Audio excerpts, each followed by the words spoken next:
आपने जो क्वेश्चन पूछा था कि मैं ये भी कर रही हूँ, वो भी कर रही हूँ, उसके अलावा और भी नए-नए आइडियाज़ आ जाते हैं, उस पे भी काम करना है, तो दिन में टाइम तो लिमिटेड है, तो हम इतनी सारी चीज़ें कैसे करें? तो पहले तो प्रायोरिटाइज़ कर लीजिए कि अगर 4 चीज़ें आप एक साथ में कर रहे हैं, तो उसमें नंबर 1 पे क्या है, नंबर 2 पे क्या है, नंबर 3 पे क्या है, नंबर 4 पे क्या है। और जैसे सर ने कहा कि जब तक आप उसको प्रैक्टिकली करोगे नहीं, तब तक समझ नहीं आएगा कि एक्चुअल में कहाँ पे फोकस करना है, कहाँ पे नहीं करना है। जब आप उन चारों चीज़ों को ट्राई करोगे, तब आपको क्लियर होगा। हो सकता है जो अभी नंबर 3 पे है, वो आपको लगे नंबर 1 पे आ गया, और जो नंबर 1 पे है, वो नंबर 4 पे चला गया है। ऐसा होता है लाइफ में बहुत बार। नंबर 2, आप क्या कर सकते हैं कि अगर मानिए आप 2 या 3 काम एक साथ भी कर रहे हैं, जैसे मैं कर रहा हूँ, I do a lot of multitasking. Life में मानिए एट अ टाइम आप 2-3 चीज़ें एक साथ भी कर रहे हैं, तो try to connect the dots.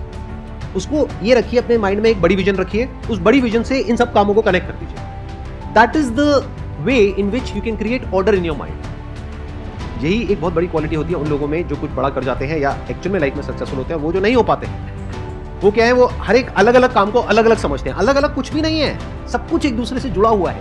तो वो जोड़ आपको ढूंढना है कि जो आप कर रहे हो उसका कनेक्शन आपस में कैसे बन रहा है। ब्लॉक्स की तरह देखो, जो भी आप अलग अलग काम कर रहे हो उसको, पहला एक काम किया वो एक ब्लॉक हो गया, फिर अब एक दूसरा ब्लॉक हो गया, फिर तीसरा ब्लॉक हो गया। धीरे धीरे सीढ़ियां बनती चली जा रही है, आप इसके ऊपर चढ़ते चले जा रहे हैं और आगे बढ़ते चले जा रहे हैं। तो इस तरह से अगर सोचोगे लाइफ में, तो धीरे धीरे जो भी आप करोगे, फिर चाहे वहां पर सक्सेसफुल हुए हो चाहे फेल हुए हो, कुछ भी वेस्ट नहीं जाएगा, क्योंकि सब कुछ कनेक्ट हो जाएगा उस बड़ी विजन से। और एक दिन आप देखोगे कि वो सब कनेक्ट होकर के कुछ बड़ा कमाल का हो रहा है। If you like this reel, then do like, comment, share and subscribe to M5 Motivation for more.